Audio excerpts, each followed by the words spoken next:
بڑا ادب وہ ہے جس کو کہ آپ بار بار پڑھیں. ایک تو یہ کہا گیا.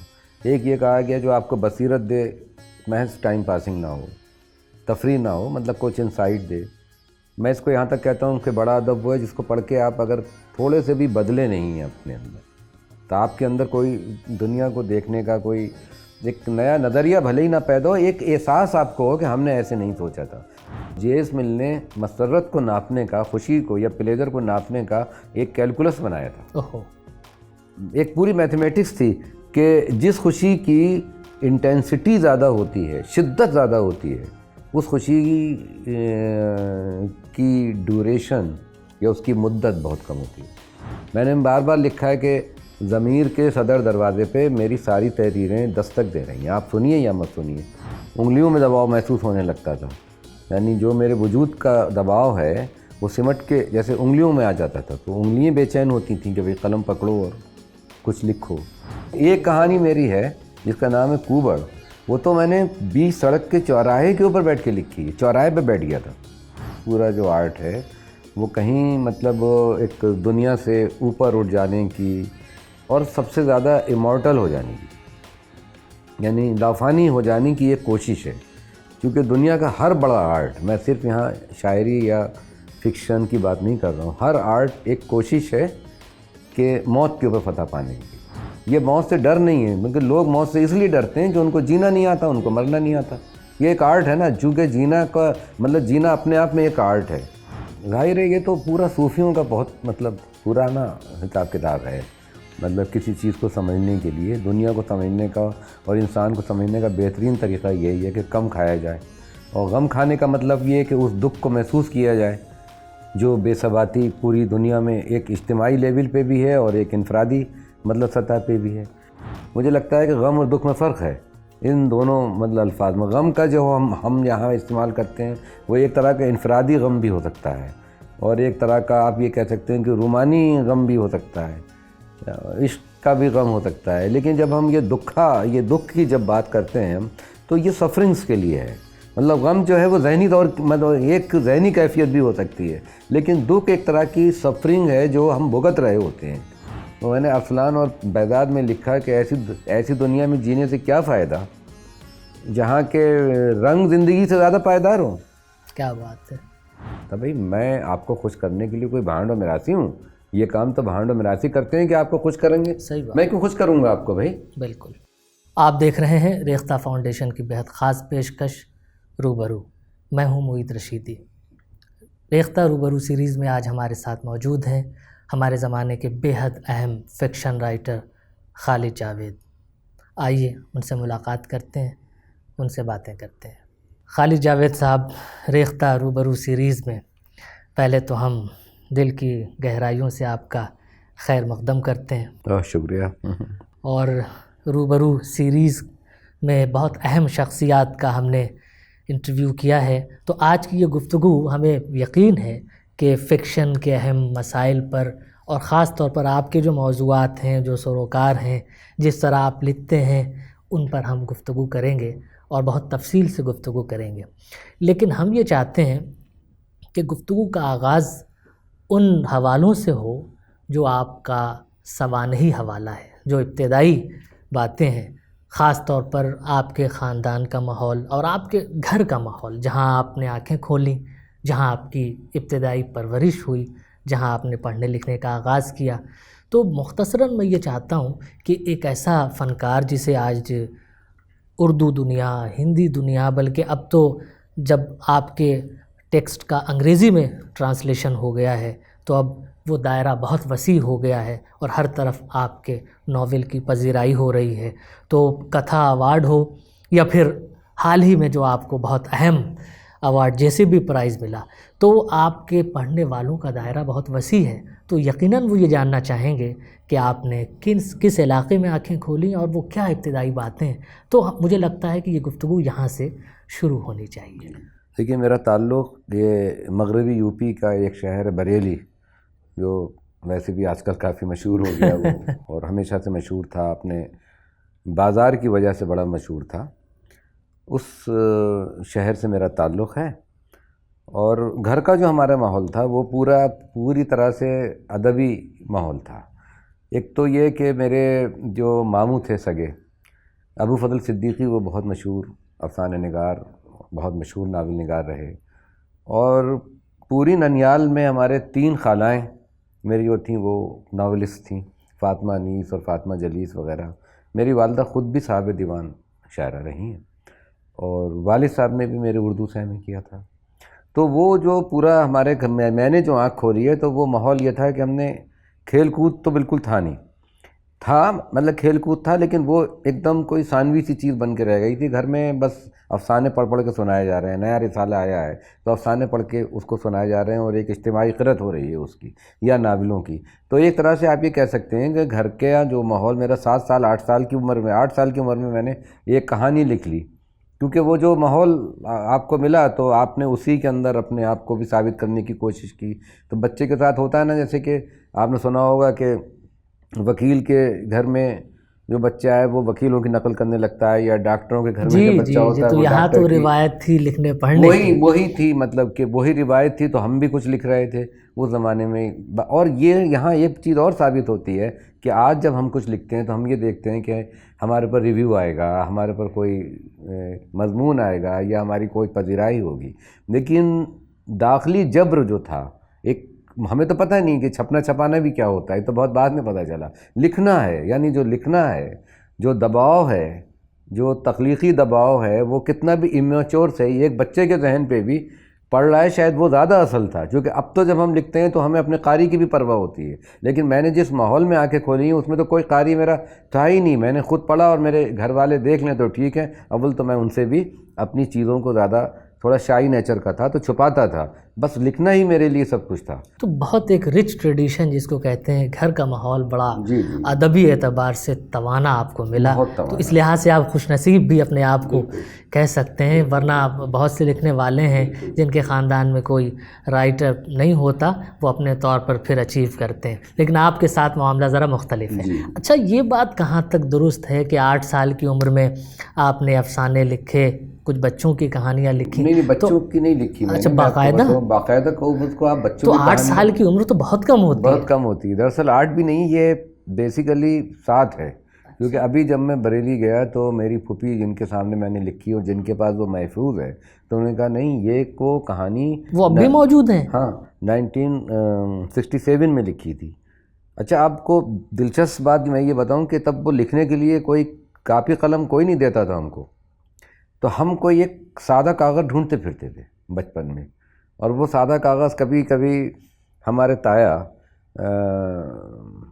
ایک سگریٹ پیا کرتے تھے، اس کا وہ پیکٹ پھاڑ کے، وہ تھا سگریٹ پاسنگ شو، جب وہ پھینک دیتے تھے کوڑے میں سے، تو اس کوڑے میں سے میں اس کو اٹھاتا تھا، اور اٹھانے کے بعد اس کے اندر کی جو ڈبی تھی اس پہ کچھ لکھتا تھا، جس کو میں کہانی کہہ رہا ہوں وہ مشکل سے 100 ورڈ کی 50 ورڈ کی کہانی ہوتی ہوگی، میں لکھتا تھا۔ یعنی جب اسپیلنگ مسٹیکس ہو رہی ہوں گی اور پتہ نہیں صحیح اردو لکھنا آتی ہے کہ نہیں آتی ہے، اس سے کوئی مطلب ہی نہیں تھا۔ اچھا، پھر یہ بھی کہ انٹرمیڈیٹ میں آپ نے ناول لکھ لیا تھا، جی، تو وہ اس ناول کے بارے میں بتائیے کہ اس کی کیا صورت ہے، وہ چھپا یا نہیں چھپا؟ نہیں، اصل میں چھپنا تو بالکل اس وقت پتہ نہیں کیا میں بتاؤں آپ کو، چھپنے کا تو کوئی سینس ہی نہیں تھا، مطلب چھپنے کے لیے لکھا ہی نہیں گیا تھا، وہ بس یہ تھا کہ ہم نے بھی ناول لکھا ہے، اور وہ جاسوسی ناول تھا۔ اچھا، اس کا نام تھا کوہرا، اور اس میں ہم نے کیا کیا تھا کہ اپنے جو ہمارے کلاس میں جتنے اسٹوڈنٹ تھے، دوست، ان سب دوستوں کو ہم نے ایک ایک کردار ان کا بنایا تھا۔ ہاں، وہ اصل میں ہم نے اپنے دوستوں کی محبت میں لکھا تھا، اور یہ بھی کہا تھا کہ دیکھو ہم تمہیں امر کرنے جا رہے ہیں، یہ بھی کہہ دیا تھا میں نے کہا دیکھو یہ ہم تمہیں امر کرنے جا رہے ہیں۔ اس میں ہمارے سارے بچپن کے دوستوں کا ایک وہ ذکر ہے، دیکھا جائے تو انسائکلوپیڈیا سا بن گیا ہے وہ۔ ہاں، میں بھی جب بھول جاتا ہوں کسی دوست کا نام تو میں اس کو پڑھتا ہوں، اچھا اس کا نام یہ تھا جس کو میں نے یہاں پہ میں نے اس کو پولیس والا بنایا تھا۔ یہ بتایا کہ یہ جاسوسی ناول آپ نے لکھا تھا، تو کیا یہ ابن صفی کے اثرات ہیں، انہیں پڑھ کر آپ نے وہ ناول لکھا تھا؟ اور پھر کہیں یہ بھی میں نے سنا کہ آپ کہتے ہیں کہ اردو تو میں نے ابن صفی سے سیکھی ہے، تو یہ میں نے شاید یہ جملہ جو ہے وہ اس طرح سے نہیں کہا شاید، ہاں میرا خیال ہے کہ اور لوگ کہتے ہیں اردو ہم نے جو تھی وہ یہ تھا کہ ہمارے والد صاحب ابن صفی کی ناول پڑھ پڑھ کے سناتے تھے ہمیں۔ اچھا، اب وہ جو ہمیں سنایا کرتے تھے اس سے وہ اردو کتنی سیکھی یہ نہیں پتہ، لیکن کردار نگاری کی سمجھ بہت ہو گئی. تو وہ جو کردار تھے ان کے شعرۂ آفاق کردار اب تو بہت تو وہ ان سے مجھے بڑی دلچسپی. اور وہ تو شروع میں تو بالکل جاسوسی ناول، میں نے رومانی ناول نہیں پڑھے ہیں کہ مطلب جاسوسی ناول جو تھے. اچھا، اور یہی نہیں، جب ہم فلمیں بھی دیکھنے جاتے تھے بچپن میں تو ہمارے تایا کہتے تھے کہ جب کوئی جاسوسی فلم آئے گی تو اسے لے کے چلیں گے، کیونکہ یہ جو آپ کی رومانی فلمیں ہیں یہ تھوڑی سی آپ کے اخلاق کو خراب کر سکتی ہیں، اور جاسوسی مطلب جو مطلب فلمیں ہوں گی. تو ہم کو یاد ہے جو میں نے زندگی کی پہلی فلم دیکھی وہ آنکھیں تھیں. اچھا. جو کہ 1968 میں آئی تھی. وہ میں اس وقت 8 سال کا تھا آفیشلی. تو جاسوسی ہاں ناول میں پسند کرتا تھا، اور ابن صفی کو میں بہت پسند کرتا تھا. میں نے بعد میں بھی اس حق کو مطلب میں ان کا مقروض اس وے میں رہا کہ ان سے میں نے اور چیزیں بہت سیکھی. اردو نہیں، اردو تو میں نے گھر پہ میرے بالکل اپنے والد صاحب سے، یا جو گھر کا ماحول تھا. یہ ایک جملہ یہ اکثر میں سنتا ہوں، اور یہ کچھ فیشن میں بھی بہت سے لوگ کہتے ہیں کہ اردو تو میں نے ابن صفی سے سیکھی. تو ذرا سا یہ لگتا ہے کہ یہ کیا واقعہ ہے، یہ ایسا، یہ تو سچ ہے کہ ایک جنریشن کو، کئی نسلوں کو متاثر کیا ابن صفی نے، لیکن یہ بات ذرا بہت لوگوں نے سیکھی بھی ہوگی، یقیناً سیکھی ہوگی، چونکہ وہ ایک عوامی ادب کے زمرے میں بھی آتے تھے نا. تو اس لحاظ سے بہت سے لوگوں نے سیکھی کا مطلب یہ ہوگا کہ ان کو اردو بولنا یا لکھنا، ظاہر ہے الف ب تے لے کے وہ ابن صفی کوئی قاعدہ تو یا کوئی پرائمر تو مطلب انہوں نے کیا نہیں تھا تیار، اور بلکہ ان کی زبان مشکل تھی. میں یہ کہتا ہوں جو ان کی نثر ہے اس میں اتنی ادبی چاشنی تھی کہ وہ اس سے وہ اردو پہلے سیکھا ہوا کوئی آدمی ہوگا تب اس سے محظوظ ہوگا. تو میں اس جملے پہ بہت زیادہ جو آدمی زبان پر قابو نہ رکھتا ہو اور ٹرینڈ نہ ہو لسانی اعتبار سے، وہ کیسے لطف اندوز ہو سکتا ہے. لیکن آگے چل کے وہ جو میں نے ناول لکھا تھا وہ ناول اسی سرے کی ایک کڑی ہے، جو کہ میں نے اس سے پہلے بھی جو کہانیاں لکھی وہ 2-3 جاسوسی کہانیاں تھیں، پھر کچھ رومانی کہانیاں بھی میں نے لکھی جو چھپی، باقاعدہ یہ سب چھپی ہوئی موجود. اچھا اب میں ایک سوال آپ سے اسی سلسلے کا یہ کروں گا کہ ابن صفی ظاہر ہے ہمارا ایک بہت اہم ناول نگار، اور حلقہ اثر جسے کہتے ہیں ان کا جتنا بڑا رہا ہے وہ شاید ہی کسی کا رہا ہو، کہ ہر طبقے کے لوگ پڑھتے تھے. چونکہ وہ بہت انٹلیکچوئل بھی ہو سکتے ہیں، بالکل بہت ہی مزدور کلاس بھی وہ ہو سکتا، بچے بھی ہو سکتے ہیں، تو وہ چھپ چھپ کے بھی پڑھتے تھے. تو پوری ایک روایت اور وہ موجود ہے. میں اب جو سوال آپ سے کرنا چاہتا ہوں، چونکہ ہمارے عہد کے آپ ایک بہت اہم ناول نگار ہیں، اور ابن صفی کا جو ناول ہے وہ کہا جاتا ہے کہ وہ جاسوسی ناول ہی ہیں، لیکن اکثر یہ بھی کہا جاتا ہے کہ وہ کچھ گریڈ کم کر دیا جاتا ہے جاسوسی ناولز کا، کہ وہ اس طرح اسے ہم ادب عالیہ میں شمار اس کا نہیں کر سکتے. تو ابن صفی کا مرتبہ اگر آج، چونکہ اب فکشن بہت بڑا ہو چکا ہے ہمارا، اگر ہم آج متعین کرنا چاہیں تو وہ کیا ہوگا؟ نہیں، میں تو انہیں بہت بڑا ادیب مانتا ہوں، اور اس بات کو کئی بار میں نے اعتراف کیا ہے اس کو بڑے بڑے پلیٹ فارم سے. بہت جگہ میں نے یہ لکھا بھی ہے، تحریری طور پہ بھی ہے. میں ان کو بڑا ادیب مانتا ہوں، کیونکہ اب نئے سرے سے پاپولر کلچر، پورا مطلب جو لٹریچر ہے آپ کا ادب وہ بھی کلچر میں ہی آ گیا. تو پاپولر کلچر پہ بہت بات ہونے لگی ہے، خاص طور سے یہ پوسٹ ماڈرن جو ہمارا ایرا ہے اس میں پاپولر کلچر پہ بہت بات ہو رہی ہے کہ اس میں بھی تو کچھ خوبیاں رہی ہوں گی. تو پاپولر ہونے کا مطلب یہ نہیں ہوتا کہ آپ میں جو ہے وہ ادبی چاشنی یا نہیں ہے، یعنی جو ہائی لٹریچر ہے، لیکن جو اگر پاپولر ہے، جیسے میں نے بار بار کہا کہ بھئی پاپولر تو غالب بھی بہت ہیں، تو غالب کو آپ کیا کہیں گے؟ پاپولر ہو جانا کسی چیز کے لیے ایک اتفاق ہو سکتا ہے کہ کوئی آدمی پاپولر ہے، لیکن میں یہ کہتا ہوں بار بار کہ جو ابن صفی آپ نے کہا کہ ایک اس کو لیبر کلاس بھی پڑھتا ہے.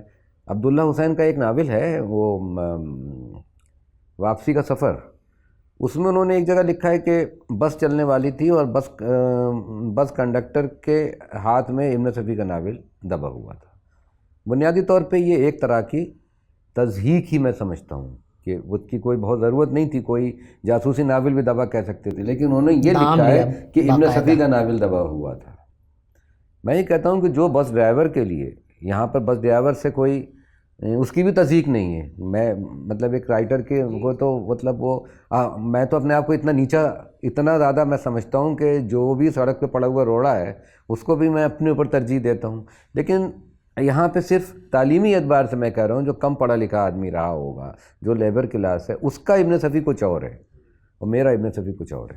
کیا بات! اس لیے کہ مجھے ابن صفی کے کہانی سے کوئی مطلب ہی نہیں ہوتا تھا، اسٹوری ایلیمنٹ سے مطلب نہیں، نہ مجھے اس سے مطلب تھا کہ اب یہ مجرم کون ہے، اس کا یہ جو قتل ہوا ہے اس کو حل کیسے ہوگا، اس کا قاتل کون ہے۔ میں جو وہ سچویشن پیدا کرتے تھے جس میں بہت زبردست قسم کی حصے مزاح ہوتی تھی، وٹ ہوتا تھا، ظرافت ہوتی تھی، اور کبھی کبھی تو اس میں بڑے وجودی ٹائپ کے بھی سوالات ہوا کرتے جو وہ ایک ایک جملے میں کہہ دیا کرتے تھے، تو میرے لیے ابن صفی وہ تھے۔ اس لیے میں بار بار یہ بات کہتا ہوں کہ مطلب ہر ایک کے الگ الگ ابن صفی ہو سکتے ہیں۔ اچھا، یہ اسی ضمن میں یہ ہائی لٹریچر اور لو لٹریچر، یہ جو مباحث ہیں وہ کتنے ریلیونٹ ہیں، کیا لگتا ہے؟ نہیں، بس اس میں کوالٹی کو تو آپ کو دیکھنا پڑے گا تھوڑا سا، کہ کچھ جو کینن بنائے گئے، کچھ جو معیار بنائے گئے کہ بھئی بڑا ادب وہ ہے جس کو کہ آپ بار بار پڑھیں، ایک تو یہ کہا گیا، ایک یہ کہا گیا جو آپ کو بصیرت دے، محض ٹائم پاسنگ نہ ہو، تفریح نہ ہو، مطلب کچھ انسائٹ دے۔ میں اس کو یہاں تک کہتا ہوں کہ بڑا ادب وہ ہے جس کو پڑھ کے آپ اگر تھوڑے سے بھی بدلے نہیں ہیں اپنے اندر، تو آپ کے اندر کوئی دنیا کو دیکھنے کا کوئی ایک نیا نظریہ بھلے ہی نہ پیدا ہو، ایک احساس آپ کو ہو کہ ہم نے ایسے نہیں سوچا تھا۔ تو میں اس کو احساس کی سطح پہ گویا آپ بھی اس قول کی تصدیق کرتے ہیں، وہ مسرت سے بصیرت تک؟ نہیں، میں اس کی قول نہیں کر رہا ہوں۔ بصیرت تو میں نے یہاں پر دوسرے میں استعمال کیا، مسرت سے میں نے اپنی ناولوں کے اندر بار بار لکھا ہے کہ میں کوئی بھی کتاب یا کوئی بھی ایک بھی سطر جمالیات، وہ جو بصیرت سے مسرت ہے وہ جمالیاتی مسئلہ ہے، بلکہ میں تو اس کو الٹ دیتا ہوں کہ جب تک کہ بصیرت نہ ہو مسرت کیسے حاصل ہو مسرت سکتی نہیں ہے؟ ہوگی۔ اور دوسری چیز یہ کہ مسرت کے معنی ہم لوگوں نے بہت لوز وے میں استعمال کرتے ہیں۔ مسرت کے بھی تو کوالٹیز ہو سکتی ہیں، یعنی جو خوشی ہے، ہر خوشی کوالٹی میں برابر نہیں ہو سکتی۔ بالکل صحیح۔ جیسے میں ایک مثال دوں کہ جے ایس مل بہت مشہور ہمارے فلسفی رہے ہیں، پولیٹیکل سائنس میں بھی ان کا بہت کام ہے۔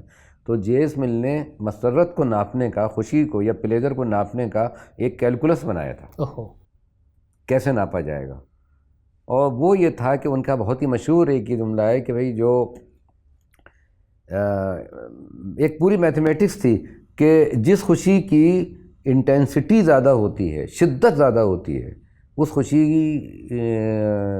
کی ڈیوریشن یا اس کی مدت بہت کم ہوتی ہے۔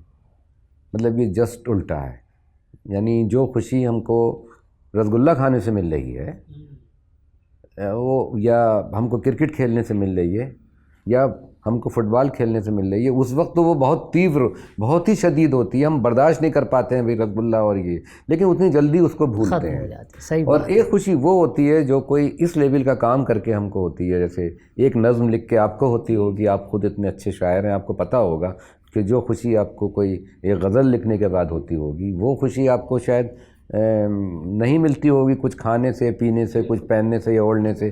تو یہ جو کوالٹی ہے اس کی، یہ بہت بڑی چیز ہے۔ یہی آپ دیکھیے کہ میں یہ سمجھتا ہوں کہ اخبار ہے صبح کا، اس میں ہم کو اوپینین ملتی ہے، اس کی انفارمیشن ہے، صحیح بات، تو اس کی ڈیوریشن بہت کم ہے۔ یعنی جو صبح کا اخبار ہوتا ہے شام کو کوئی پڑھنا پسند نہیں کرتا ہے، بالکل صحیح، لے جاتے ہیں لوگ کہ بھئی ذرا سا ہم کو دے دو، ذرا سا ہم اس کو دیکھیں گے۔ لیکن شیکسپیئر اور غالب کے دیوان اور کالی داس اور تلسی داس، ان کی کتابوں کو اگر دیمک بھی لگ گئی ہو تب بھی ہمارا دل ڈرتا ہے کہ ان کو کہیں پھینکنے سے، اس کو بھی ہم سینے سے لگاتے ہیں۔ اس لیے مگر اس کی ڈیوریشن جو ہے وہ بہت زیادہ ہے، اس کی شدت اتنی نہیں ہے کہ میں جیسے صبح کو اٹھوں تو میں یہی کہتا ہوں اخبار لاؤ، میں یہ نہیں کہتا ہوں کہ غالب کا دیوان لاؤ، کیونکہ وہ میرے ساتھ زندگی بھر چلنے والی ایک چیز ہے۔ تو وہ خوشی جو کہ مجھے بدلے، جو زندگی بھر میرے ساتھ چلے اور مجھے ڈسٹرب بھی کرے۔ میں نے بار بار لکھا ہے کہ ضمیر کے صدر دروازے پہ میری ساری تحریریں دستک دے رہی ہیں، آپ سنیے یا مت سنیے۔ میں کوئی ایسی چیز نہیں لکھ رہا ہوں، میں ایک رائٹر ہوں، اور کنسرٹ کے اندر بیٹھے ہوئے میں اس لیے نہیں کہ آپ تالی بجا دیں میرے پہ، میں کوئی کنسرٹ پیش نہیں کر رہا ہوں، کوئی گانا نہیں گا رہا ہوں، ظاہر ہے یہ تماشا تو ہے نہیں کہ آپ کوئی تماشا نہیں ہے۔ میں نے تو آپ کو ڈسٹرب کرنے کے لیے لکھا ہے۔ میں نے تو وہ جو ایڈورڈ سعید نے کہا تھا کہ مقدمے کی طرح جو تحریر ہونا چاہیے آپ کی، کوئی ادبی تحریر، وہ ضمیر پہ عائد مقدمے کی طرح ہونا چاہیے۔ اس میں پہلے وہ یہ مقدمہ میں خود اپنے اوپر عائد کرتا ہوں، پھر میں دوسروں کے لیے چھوڑ دیتا ہوں۔ اچھا، شاعری سے توبہ کیوں کر لی؟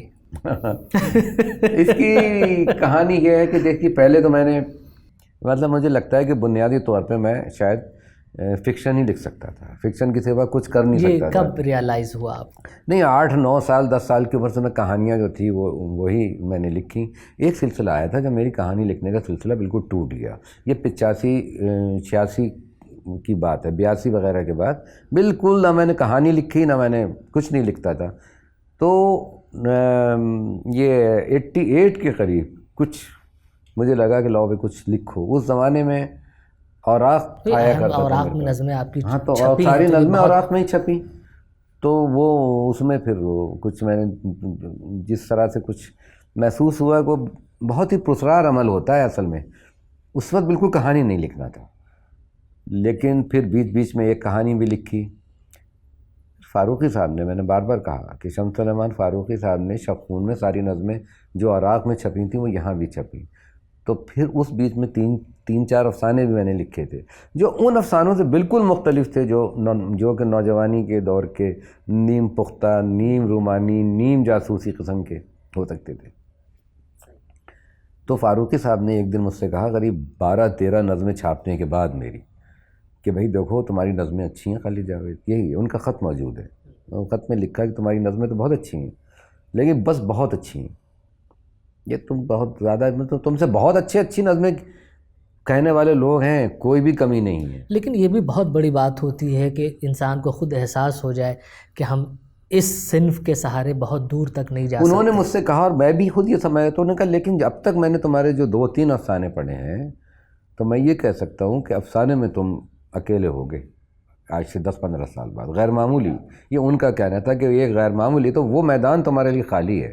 تو یہ اپنا جو تمہارا جو تخلیقی دباؤ ہے جو کہ مطلب تمہارے پر پڑتا ہے، اس میں یہ ساری جزیات، یہ سارے جذبے، یہ ساری کیفیات کا جو آؤٹ لیٹ ہو جاتا ہے، جو نظم لکھ کے تم کو کیتھارسس مل جاتا ہے، یہ ادھر نہیں ادھر ملنا چاہیے۔ صحیح بات ہے، یہ بھی اس دن سے میں نے توبہ کر لی۔ بہت بڑی بات ہوتی ہے۔ آج ہمارے ناقدین وہ کام نہیں کر رہے ہیں یا پھر کرنے کی اہلیت نہیں ہے، ہم کچھ کہہ سکتے ہیں۔ جو فاروقی صاحب نے یہ کام کیا کہ ٹیلنٹ کو ڈھونڈ کر نکالنا، اس کی تربیت کرنا، اس کی پرورش کرنا، اور پھر اس کے اندر ایک رائٹر، بڑے رائٹر کو تلاش کرنا، یہ نقاد کا بہت اہم فریضہ ہے جو شاید ہمارے یہاں اس طرح یہ نہیں ہو سکا۔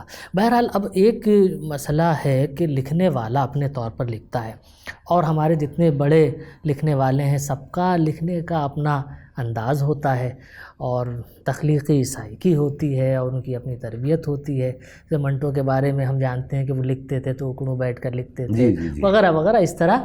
تو میں آپ کے بارے میں کہیں دیکھ رہا تھا کہ آپ نے شاید یہ فرمایا کہ لکھتے وقت کوئی آسیبی گرفت ہے جو آپ کو اپنے قابو میں کر لیتی ہے اور پھر وہ آپ سے لکھواتی ہے۔ جی جی، تو یہ حقیقت ہے، کیونکہ میں نے تو آپ کو بچپن کی جو کہانی سنائی تو وہ یوں ہی نہیں ہے، ہم لوگوں کی گفتگو ہو رہی ہے کہ تب تو مجھے پتہ بھی نہیں تھا نا، وہ مجھے تو انگلیوں میں دباؤ محسوس ہونے لگتا تھا، یعنی جو میرے وجود کا دباؤ ہے وہ سمٹ کے جیسے انگلیوں میں آ جاتا تھا، تو انگلیاں بے چین ہوتی تھیں کہ بھئی قلم پکڑو اور کچھ لکھو۔ اور ایک چیز یہ تھی کہ میں اس کو اس لیے بھی کہتا ہوں کہ عام طور سے کہا جاتا ہے کہ لوگ لکھنے کے لیے ہمارے بڑے رائٹرز، بہت سی زبانوں کے جو بڑے رائٹرز ہیں، ایک یہ فیشن سا بن گیا ہے کہ بھئی یہ ناول لکھنے کے لیے وہ صاحب جو تھے وہ جرمنی چلے گئے یا کشمیر چلے گئے، اور کشمیر میں 2-3 مہینے اور بہت ہی پیسفل خاموش علاقے میں برفانی چوٹیاں دیکھتے ہوئے انہوں نے یہ ناول لکھا۔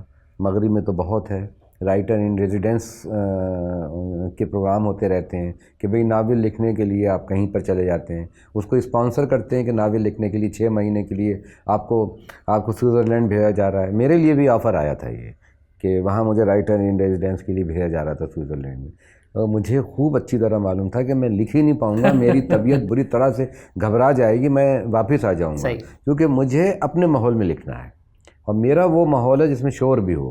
بالکل، میں بالکل خاموشی میں کوئی کچھ لکھ ہی نہیں سکتا، اگر پن ڈراپ سائلنس ہو گیا تو میں لکھ نہیں سکتا، مجھے شور پسند ہے، شور کے بیچ میں بیٹھ کے لکھوں۔ صحیح بات۔ وہ جو جس آسیبی گرفت کی آپ وہ بات اسی کر رہے لیے ہے ہیں کہ مجھے وہ اسی لیے ہے، اور یہی وہ ماحول ہے۔ ایک کہانی میری ہے جس کا نام ہے کوبڑ، وہ تو میں نے 20 سڑک کے چوراہے کے اوپر بیٹھ کے لکھی ہے، چوراہے پہ بیٹھ گیا تھا. مطلب وہ چوراہا ویسا بنا ہوا تھا جو ایک اونچا سا نہیں، بیچ میں جیسے آپ نے دیکھے ہوں گے کہ الہ آباد میں بہت ہیں، جی. اس پہ آپ بیٹھ بھی سکتے ہیں، لوگ اس پہ بیٹھ بھی جاتے ہیں نا، اور چاروں طرف سے سڑکیں ہیں. تو بریلی میں ایسا ایک تھا چوراہا، سرکٹ ہاؤس ہے وہاں، سرکٹ ہاؤس پہ چوراہا، وہاں میری بیٹی ہوتی، اس کو میں اسکول چھوڑنے کے لیے جاتا تھا. بچی بہت چھوٹی تھی، پلے اسکول میں، تو میں اس کو چھوڑتا تھا اور وہ 2 گھنٹے کا پلے اسکول ہوتا تھا. تو اس بیچ میں میں صبح کو وہاں بیٹھ کے 8 بجے وہاں پہنچ جاتا تھا، 10 بجے بچی کو لانا ہوتا تھا.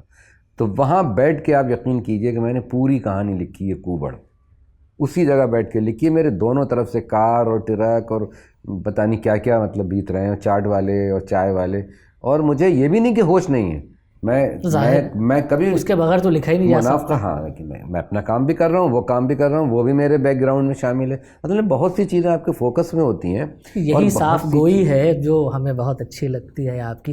اور آپ سے گفتگو کا ایک جو لطف ہے وہ یہ ہے کہ فلسفہ آپ کا موضوع رہا ہے، کچھ دن آپ نے فلسفہ پڑھایا بھی ہے. اب مجھے غالب کا وہ شعر یاد آتا ہے، قید حیات و بند غم اصل میں دونوں ایک ہیں، موت سے پہلے آدمی غم سے نجات پائے کیوں.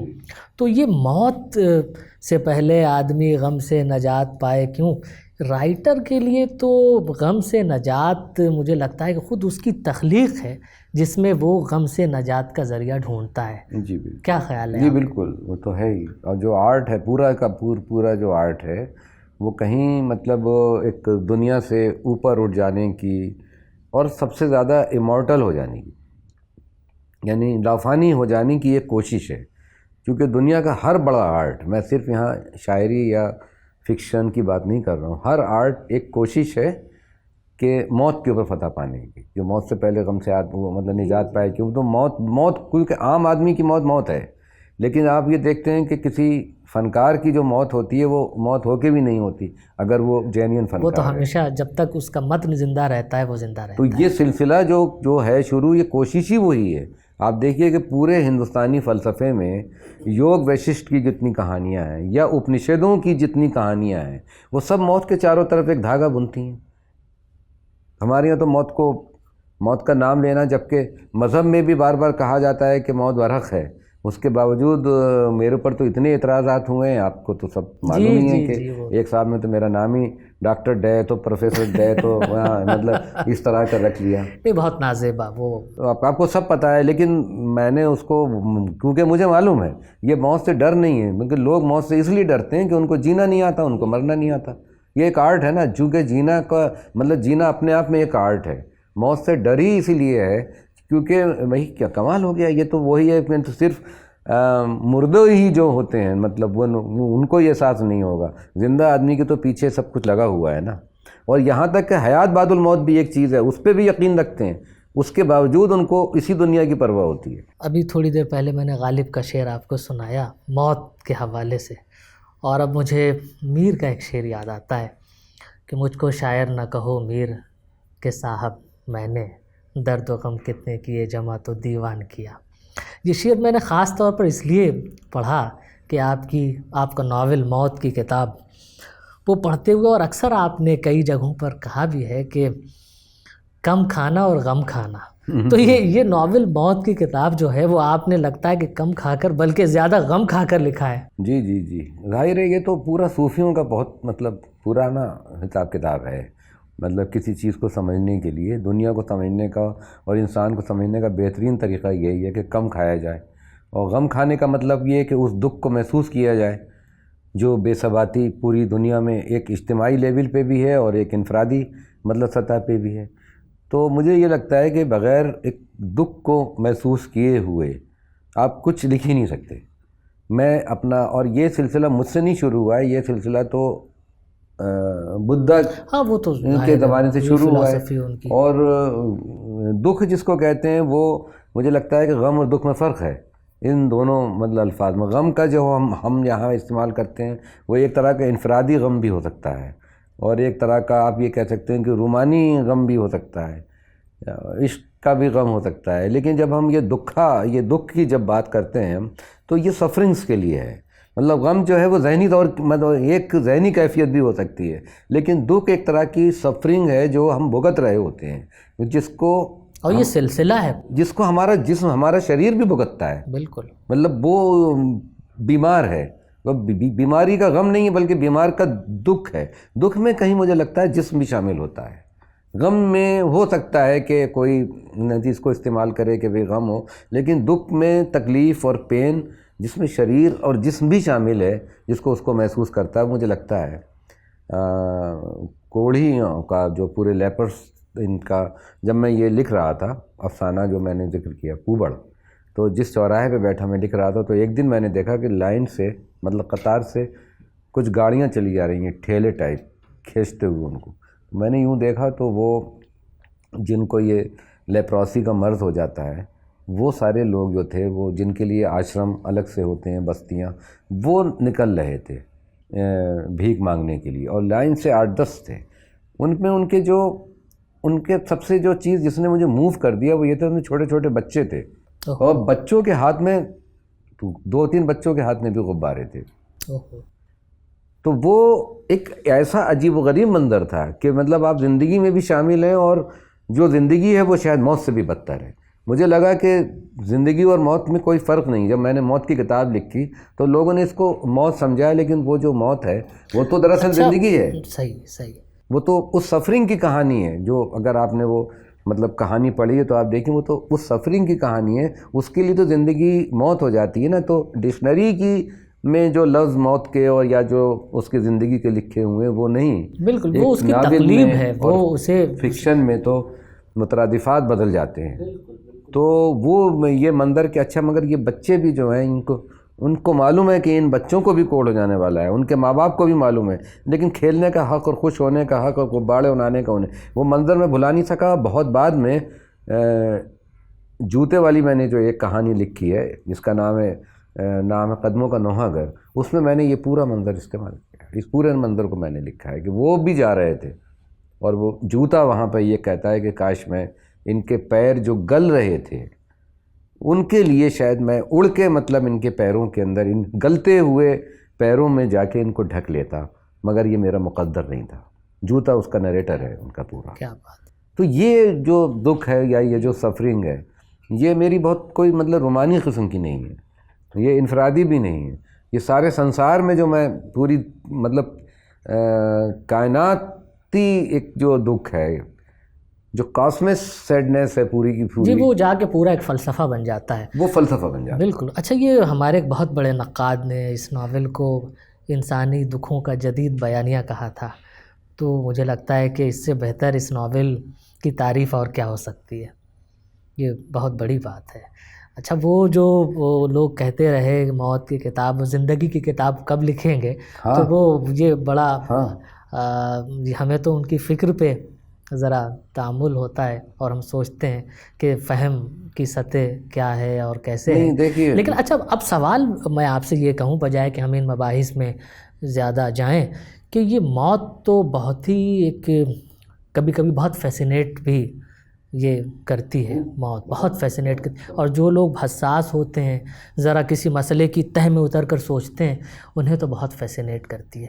تو یہ موت کی جو مابعدہ طبیعیات ہے، یہ ایک تخلیق کار کے لیے وہ کتنا اہم ہے؟ نہیں میرا خیال ہے اس کے بغیر لکھا ہی نہیں جا سکتا اس سینس کے بغیر. یہ جو سینس ہے یعنی کوئی آئیڈیا کی شکل میں ڈیتھ نہیں. تو میں آپ سے یہ پوچھوں گا کہ موت کی یہ جو مابعدہ طبیعیات ہے، یہ آپ کے ہاں آپ کی پوری تخلیقی سائیکی کا حصہ کیسے بنتی ہے؟ یہ مرکز میں کیسے چلی آتی ہے؟ اب یہ تو سوچ سمجھ کے نہیں ہوا ہے، یہ ایک اسٹیج کے بعد یہ ہوا کہ بھئی مطلب یہ میرا جو تجربہ تھا اس میں تھا کہ ہم ہیں اور ایک دن ہم نہیں ہوں گے. تو جب اپنے پیاروں کا دکھ ہم نے دیکھا، جب اپنے پیاروں کی موت ہم نے دیکھی، تو ایک یہ تو آپ مانتے ہیں کہ کوئی جو ادیب ہوگا یا جو کوئی شاعر ہوگا، وہ اپنے سماج میں رہنے والا، اپنے معاشرے میں رہنے والا شاید سب سے زیادہ حساس فرد ہوتا ہے. آپ اس کو ایب نارمل بھی کہہ سکتے ہیں، یعنی اس کا جو احساس کی سطح کچھ اتنی زیادہ یعنی شدت پسند ہو سکتی ہے کہ عام آدمیوں کے لیے نفسیات میں اس کو یہ بھی کہا جا سکتا ہے کہ یہ اب نارمل آدمی ہے. یعنی یہ مطلب نارمل ہی نہیں ہے. نہ کوئی نارمل آدمی کی ڈیفینیشن یہ ہے کہ وہ ان چیزوں کے بارے میں سوچے ہی نہ جو چیزیں اس کو ڈسٹرب کریں. لیکن ہم احساس کی سطح پہ تو ہم کچھ موت دوسروں کی موت دیکھ کے، میں نے ایک جگہ جملہ لکھا کہ میں دوسروں کی موت دیکھ کے مردہ ہوں، چونکہ ہر موت کے ساتھ جو میں نے گھر میں دیکھی، اپنے والدین کی دیکھی اور لوگوں کی دیکھی، تو اس کے ساتھ میں بھی تھوڑا تھوڑا سا مر گیا. میں وہ نہیں رہا، ظاہر تبدیل ہوتے گئے، ہر موقع پر تبدیل ہوتے گئے. اور وہ مجھے لگا کہ ایک دم پیور ایبسنس کیا ہے، یہ ایک دم سے ایک آدمی تھا اور اب وہ ایک دم نہیں ہے. اور بے ثباتی کی اصل جو مطلب اس کی مطلب امیج میری آنکھوں کے سامنے آئی وہ موت سے ہی آئی. کہ اور یہ صرف یہی نہیں، میں نے جانوروں کو ایسے مرتے دیکھا کہ میں نے ایک طوطا دیکھا کہ میں جا رہا تھا گھر کے راستے میں، تو وہ طوطا جو تھا وہ الٹا لٹکا ہوا تھا، میں سمجھا یہ الٹا لٹک رہا ہے پیڑ سے. جب میں واپس آیا تو نیچے پڑا ہوا مر چکا تھا وہ، لیکن اس کا ہرا رنگ باقی تھا. تو میں نے ارسلان اور بیضاد میں لکھا کہ ایسی دنیا میں جینے سے کیا فائدہ جہاں کے رنگ زندگی سے زیادہ پائیدار ہوں. کیا بات ہے، مطلب ہرا رنگ قائم ہے. تو یہ جو ناپائیداری، یعنی موت کا مطلب ناپائیداری، اور ایک یہ بڑے اس کے ساتھ مذہبی سوالات، اور آپ نے تو ابھی میٹا فزکس کی بات کی، مابعد الطبیعیات کی بات کی. تو ایک تو یہ اتنا بڑا الجھا ہوا معاملہ ہے کہ ایک تو یہ تصور کیا جاتا ہے کہ اسی دنیا میں جو ہے وہ ہے، مر گئے تو اب ڈیتھ ہو گئی تو اب کوئی دوسری دنیا. لیکن ایک طرف تقریباً ہر نظام یہ اس بات کو مانتا ہے، مذہبی نظام بھی اور کسی حد تک فلسفے کے جو نظام ہے وہ بھی، کہ موت جو ہے وہ کاما ہے، وہ فل اسٹاپ نہیں ہے، یعنی آگے چلیں گے جی دم لے کر. تو وہ جو حیات بعد الموت ہے نا، اس کا تصور مجھے اور بھی زیادہ ڈر آتا ہے. یعنی وہ مطلب وہ اتنا بڑا ڈارک ہے کہ اگر حیات بعد الموت بھی ہے تو وہ تو سفرنگ بڑی بھیانک ہوں گی. کیونکہ یہاں تو چلیے ہم نے کر لیا، مطلب کیسے نہ کیسے کر کے گزر گئے، بچپن کاٹا، جوانی کاٹی، بڑھاپا کاٹ رہے ہیں، بیماری اور یہ اور وہ اور سب کام بھی اپنے کر دیے. لیکن صاحب یہی سب نہیں ہے. تو وہ جو غالب کے موت سے پہلے آدمی، تو کیا پتہ مطلب اس کے بارے میں بھی کہاں کہا جا سکتا ہے. تو یہ اتنی بڑی جو انسرٹنٹی ہے، یا یہ کہنا چاہیے جو اتنا بڑا ایک نامکمل قسم کا ایک آئیڈیا ہے، یعنی یہ ایک آئیڈیا ہے، یہ خیال ہے، اور وہ اتنا تجریدی ہے کہ اپنی تجریدیت میں ہی وہ نامکمل ہو گیا. کیونکہ جب بہت زیادہ تجریدی کوئی چیز ہو جاتی ہے تو وہ نامکمل ہو جاتی ہے. تو یہ رائٹر کا تو کام ہی یہی ہے کہ اگر یہ دنیا مکمل ہو جائے گی تو اس کے پاس کوئی سوال نہیں ہوگا. جب سوال نہیں ہوگا تو وہ اپنا قلم جو ہے وہ پھانک کے اور کچھ اور کرنے نکل جائے گا. تو ہم ایک انکمپلیٹ دنیا، ایک انکمپلیٹ انسان، نامکمل انسان، نامکمل دنیا، ناپائیدار دنیا اور ناپائیدار انسان، اور یہ جو دنیا، انسان اور خدا، اس کا جو تعلق ہے جو اتنا الجھا ہوا ہے، جو ہماری سمجھ میں نہیں آتا. اسی لیے تو لکھتا ہے جس دن یہ ساری چیزیں ہماری سمجھ میں آ جائیں گی تو ہم چھوڑ چھاڑ کے چل دیں گے. تو اس لیے مجھے یہ موت کی مابعد الطبیعیات مجھے یہی سمجھ میں آتی ہے کہ بھئی یہ کچھ پتہ نہیں ہے اس کے بارے میں. آپ ایک دم سے غائب ہو جانا، مطلب کسی چیز کا کہ وہ بالکل ختم ہو گیا، غائب ہو گیا. اس سے زیادہ حیرت مجھے ہوتی ہے لوگوں کا موت کو بھول جانا. لوگوں کو یعنی وہ غائب ہو گیا اور وہ اس کو اتنی نارمل سی چیز سمجھتے ہیں کہ بھئی جو پیدا ہوا ہے وہ تو مرے گا ہی. تو یہ جو پورا کا پورا تصور ہے کہ بنے بنائے مفروضوں کو، یا بنے بنائے جو پہلے کے جو اجتماعی ذہنی مفروض ہے آپ کے آ رہے ہیں، اس پہ اتنا امنا صدقنا کر دینا کہ جو بھی پیدا ہوا ہے وہ تو مرے گا ہی. تو مجھے بار بار نیوٹن کی یاد آتی ہے. وہ یہ یاد آتی ہے کہ نیوٹن جو تھا بھئی بھلے ہی سائنٹسٹ تھا، لیکن سائنٹسٹ ہونے سے پہلے وہ فلسفی تھا، کیونکہ جس وقت وہ سوچ رہا تھا تو وہ فلسفی تھا. تو جب وہ نیچے بیٹھ کے یہ سوچتا تھا کہ پیڑ سے پھل یا سیب کے لیے کہا جاتا ہے وہ نیچے گرا، تو وہ بار بار کہتا تھا کہ یہ کیوں گرتا ہے. تو اس کے ہی دوست جو تھے وہ اس کا مذاق بناتے تھے کہ وہ تو گرے گا ہی نیچے، جو پیدا ہوا ہے وہ تو مرے گا ہی. تو کوشچن ہے، لیکن اس نے کھوج لیا کہ یہ نیچے اس لیے گرے گا کہ زمین کے اندر کشش ثقل کی وجہ سے ہر چیز کو کھینچنے کی طاقت ہوتی ہے. اب گریویٹی نہ ہوتا تو راکٹ نہ ہوتا، اور راکٹ نہ ہوتا تو چاند پہ نہیں آدمی پہنچتا. یہ سوال پھر بھی ادھورا رہ جاتا ہے کہ پیدا ہوئے ہو تو مرو گے کیوں، یہ بتا دو. وہ آج مطلب کیا وجہ ہے اس کی.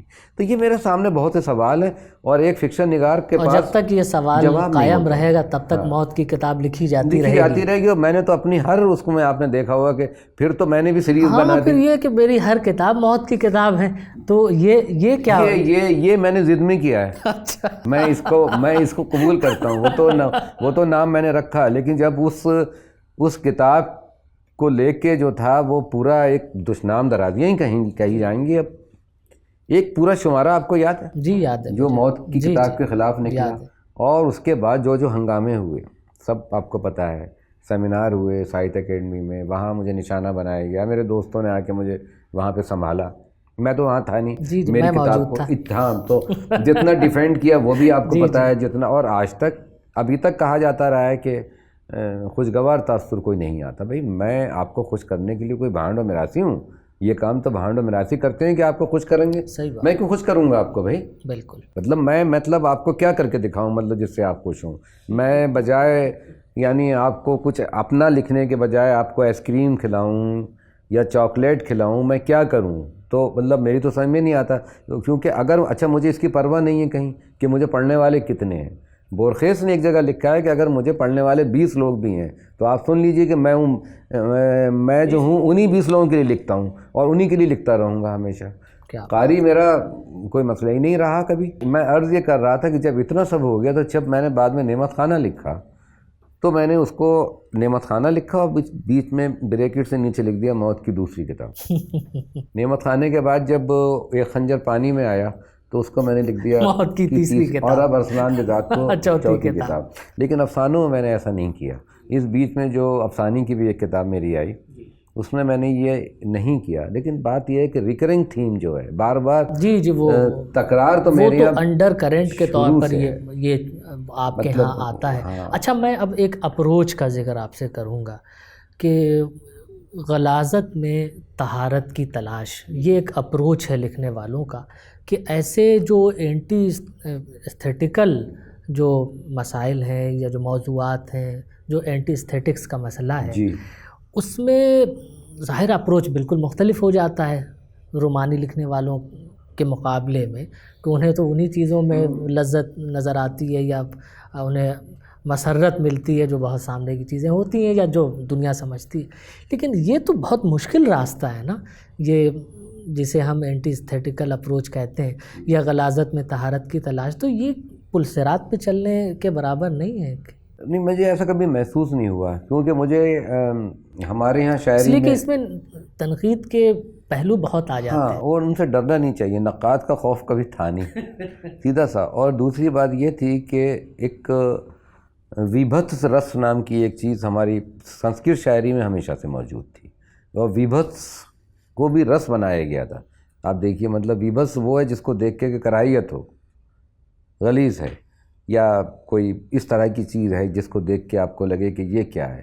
بیزار بھی جس کو کہہ سکتے ہیں آپ, گروٹاسک بھی انگلش میں کہتے ہیں.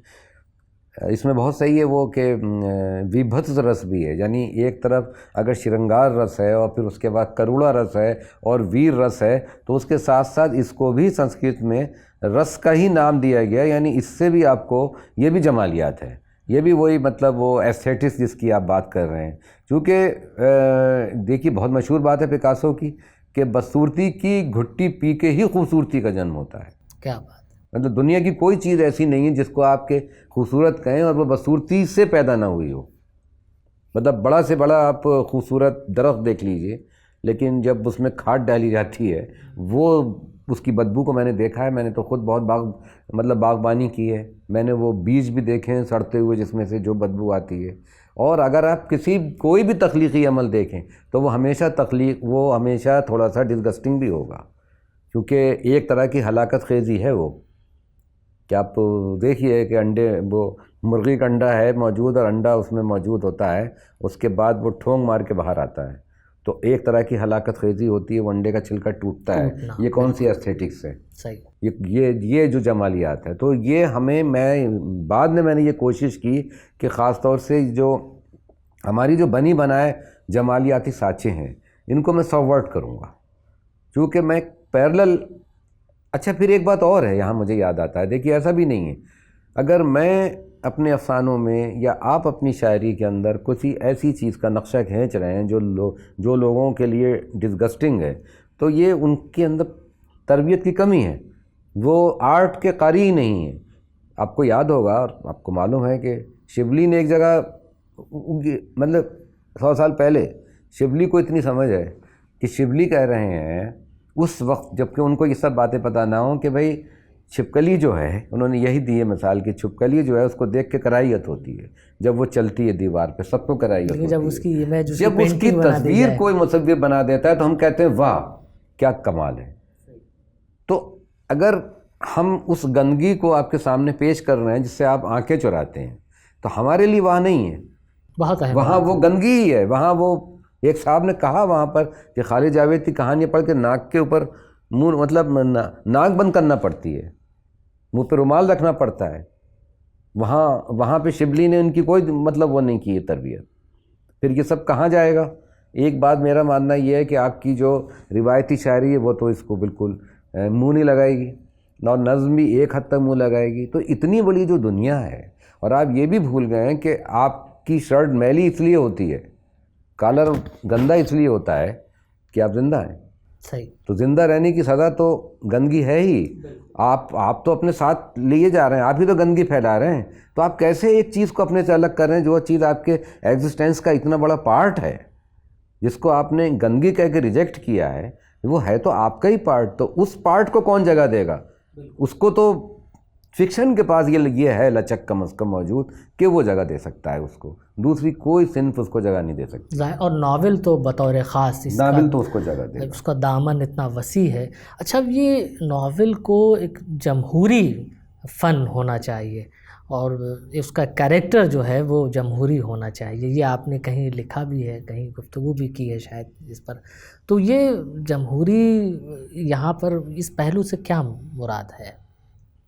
ناول کو ایک جمہوری فن کیوں ہونا چاہیے؟ مطلب ناول یہ ہے کہ جمہوری فن ہونا نہیں چاہیے۔ میں نے کہا ناول اب ایک جمہوری قسم کی شے اس لیے بن گیا ہے کہ اس نے سارے اصناف کو ایک طریقے سے اپنے اندر سمیٹ لیا ہے۔ یا تو آپ یہ کہیے کہ وہ دوسرے اصناف سے ماورا ہو گیا ہے، بلکہ بہتر یہ ہے کہ میں یہ کہوں کہ جتنی اور اصناف ہیں اس میں لچک اتنی پیدا ہوئی ہے کہ اس میں ساری اصناف شامل ہو گئی ہیں۔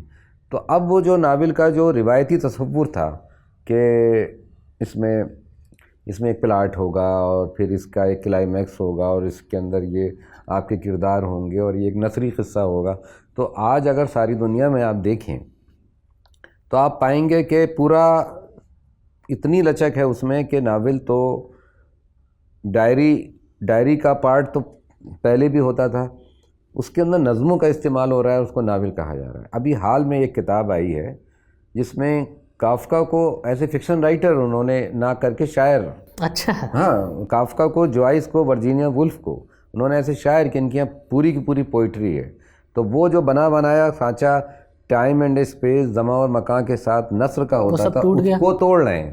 تو اس کو جب توڑ رہے ہیں تو وہ صرف ناول میں توڑ سکتے ہیں، کیونکہ افسانہ اس کا متحمل ہو نہیں سکتا، چھوٹی سی کہانی ہوتی ہے، اس میں آپ بہت زیادہ ایکسپیریمنٹ نہیں کر سکتے، بہت زیادہ آگے نہیں جا سکتے۔ ناول ہی ایک ایسی چیز ہے جس میں جرنلز موجود ہیں، پورے میگزینس، اور یہ پورے اس میں رپورٹس کا استعمال کر سکتے ہیں آپ، اس میں آپ علوم کو پوری طریقے سے شامل کر سکتے ہیں۔ اینتھروپولوجی، ہسٹری کا تو استعمال ہوتا آیا تھا، خیر ناول میں ہسٹری کا تو استعمال بہت پہلے سے ہوتا آیا تھا، اور مجھے کبھی کبھی لگتا ہے کہ جو ہسٹری کا ورڈ ہے، اس ہسٹری ورڈ کی جو اسپیلنگ ہے، وہ میں کبھی کبھی سوچتا ہوں کہ اسٹوری تو خود اس میں شامل ہے۔ صحیح، بالکل۔ ایک طرح کی ہائی اسٹوری ہے وہ، ایچ آئی کو اگر ہم ہائی کہیں تو وہ فرینچ کے اندر وہ ہائی اسٹوری ہی ہے کہ ہائی اسٹوری تو اسٹوری تو ہوتی ہی ہے اس میں۔ لیکن اور میں آپ دیکھیے کہ آپ مارکیٹ اکنامی کو لے کے بھی ماشیرے نے ناول لکھے، اور جو موجودہ جو ناول جو تھیوری ہے، پوسٹ ماڈرن جو ناول ہے، اس میں یہ ہے کہ ماشیرے نے بہت اچھی تنقید اس پہ کی، آپ واقف ہیں، اس نے جدید ناول کا تعلق مارکیٹ اکنامی، اس کی ٹرمز استعمال ہو رہی ہیں۔ تو ناول میں اتنی بڑی صنف ہے کہ وہ جمہوری ہے کہ کچھ نہ کچھ ہر ایک کو اپنے مطلب کا گنجائش ہے بہت، ناول میں مل جائے گا، مطلب یہ صرف ناول میں ہو سکتا ہے، یہ اور کہیں ہو نہیں سکتا۔ اس لیے میں نے یہ کہا کہ یہ ایک طرح سے جمہوری صنف سی بنتی چلی جا رہی ہے۔ اچھا، یہ فکشن میں ایک بحث تو حقیقت کے اپروچ کا بھی ہے کہ حقیقت کیا ہے اور کتنی ہے اور کن کن رنگوں میں ہے، اور انہی اصطلاحات کے بعد آج کا جو ہمارا ہے ایک اصطلاح ہمارے یہاں بہت مشہور ہوئی اور اس پر لوگ باتیں بھی اب کر رہے ہیں، جادوئی حقیقت نگاری یا میجک ریئلزم۔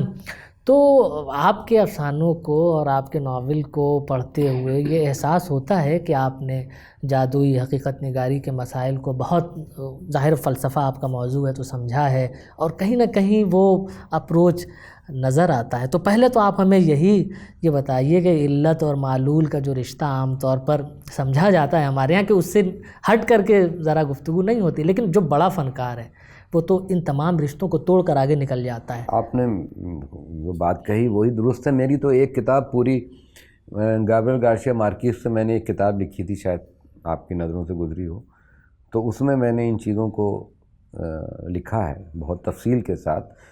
دراصل حقیقت کا جو پورا کا میں تفصیلی بات تو یہاں پہ زیادہ نہیں، لیکن جس کو ہم حقیقت سمجھتے ہیں، تو پوری جو جادوئی حقیقت نگاری کی جو نام ہے میجیکل ریزم، یہ تو بنیادی طور پہ پینٹنگز کے لیے استعمال ہوتا تھا، اور یہ ایک بہت بڑا پینٹر تھا فریزرز اسپینش، تو اس نے ان تصویروں کے لیے استعمال کیا تھا جو حقیقت کا دوسرا رخ بھی پیش کرتی تھی۔ یعنی ایک طرف سے دیکھیے تو معلوم ہوا لڑکی کا چہرہ ہے، اور ذرا سا اینگل بدل لیے تو گھوڑے کی شکل ہو جایا کرتی تھی، جس سے کہ پکاسو نے اب بعد میں جو ہے اپنے کیوبزم کی جو بنیاد ڈالی ہے پکاسو نے، وہ اسی سے ڈالی ہے۔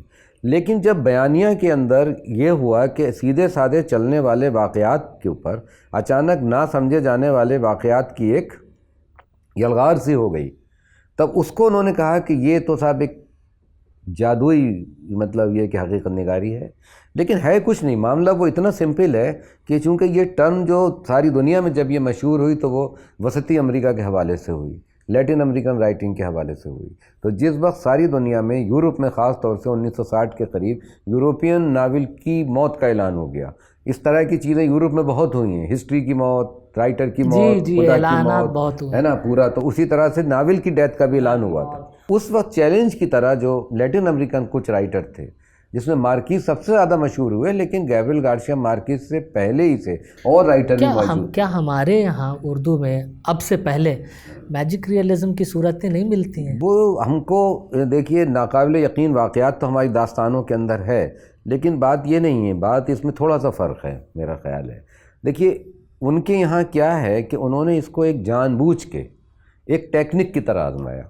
ہمارے یہاں جو تھا وہ تفریح کے لیے استعمال کیا گیا، غیر شعوری طور تفریح کے لیے استعمال کیا۔ انہوں نے اس کو ایسے استعمال کیا کہ ان کا کہنا یہ تھا کہ جو لیٹن امریکن رائٹنگ، جو یہاں کی جو حقیقت ہے، وہ حقیقت محض وہی حقیقت نہیں ہے جو ایک علت معلول کے اوپر مبنی ہے۔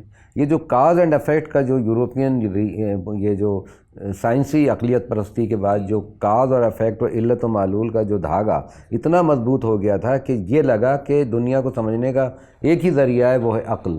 صحیح۔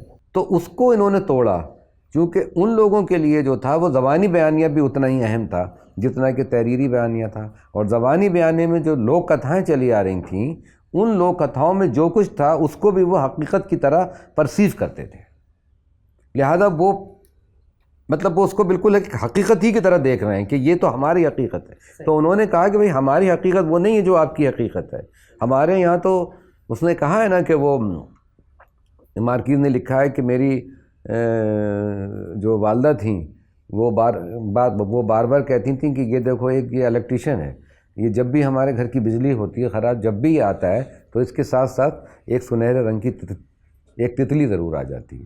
وہ مارکیز نے کہا میرے ذہن میں یہ چیز ہمیشہ سے رہی۔ دو اس کی ماسی تھیں، دو اس کی خالائیں۔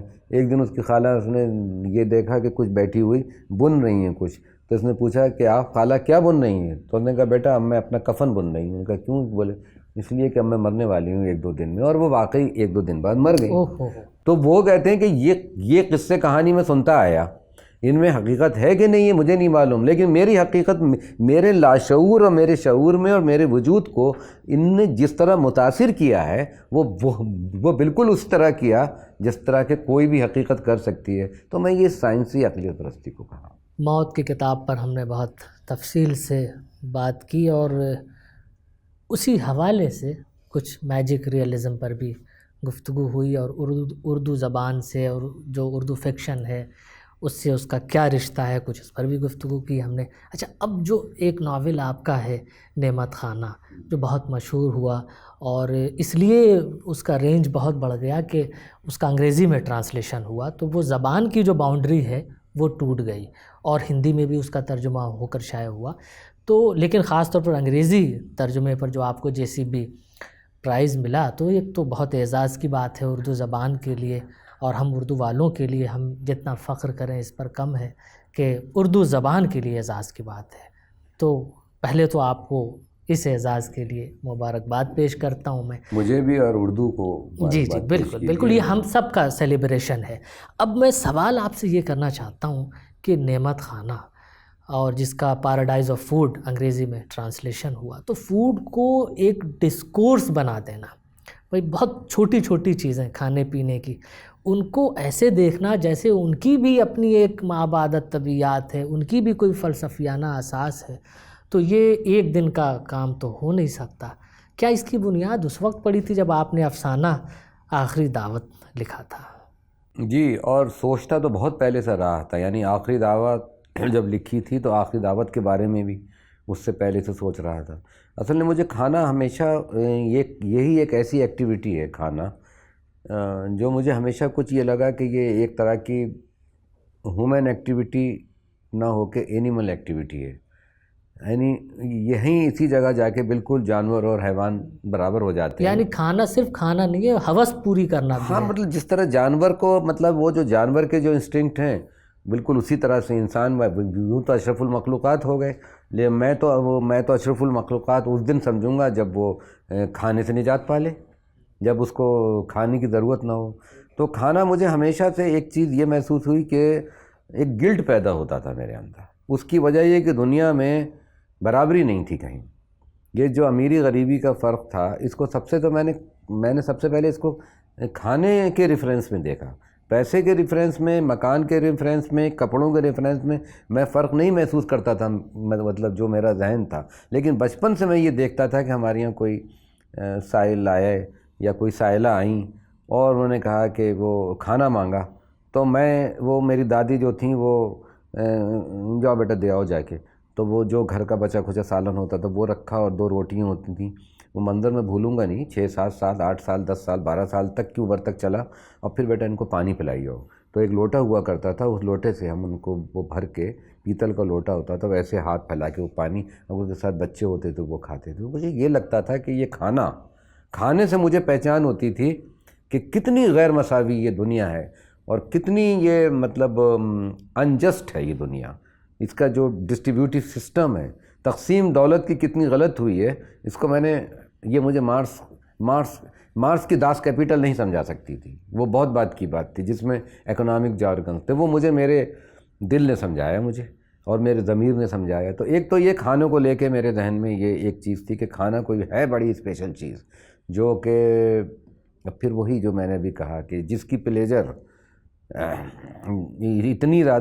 اتنی شدید ہوتی ہے کہ اچھا کھانا کا نام لے لیجئے آپ، مجھے بھی پسند ہے بریانی اور یہ سب، اور کباب اور قورمے، بریانی اور کباب اور یہ تو وہی میں ایک دم منہ میں پانی آ جاتا ہے۔ تو شدت تو بہت ہوتی ہے، لیکن جیسی یہ خواہش میری پوری ہوتی ہے، یہ جو ڈیزائر ہے کھانا کھانے والی، جیسے یہ پوری ہوتی ہے ویسے میں اس کو بھول بھی جاتا ہوں۔ اس کھانوں کے ذریعے میں نے بہت سی ڈیزائرز کو اور بھی سمجھنا چاہا۔ تو بھوک اہم ہے یا ذائقہ؟ لوگوں کے لیے ذائقہ بہت اہم ہو گیا۔ بعد میں ایک چیز یہ ہوئی کہ کتنا لوگوں نے اتنوں کو کھانے کو گلوریفائی کرنا شروع کیا۔ آپ فیوڈل سسٹم دیکھیے، پھر آپ غریبوں کا کھانا دیکھیے۔ میرے گھر میں کام ہو رہا ہے، مزدور آ کے بیٹھ کے ایک اس کے پاس ہری مرچ ہے، پیاز کی ایک گنٹھی ہے اور روکھی روٹی ہے، وہ مٹھی سے توڑتا ہے پیاز اور ہری مرچ لیتا ہے، نمک لگاتا ہے اور وہ کھاتا ہے، اور میں اپنے گھر میں بیٹھ کے پلاؤ کھا رہا تھا۔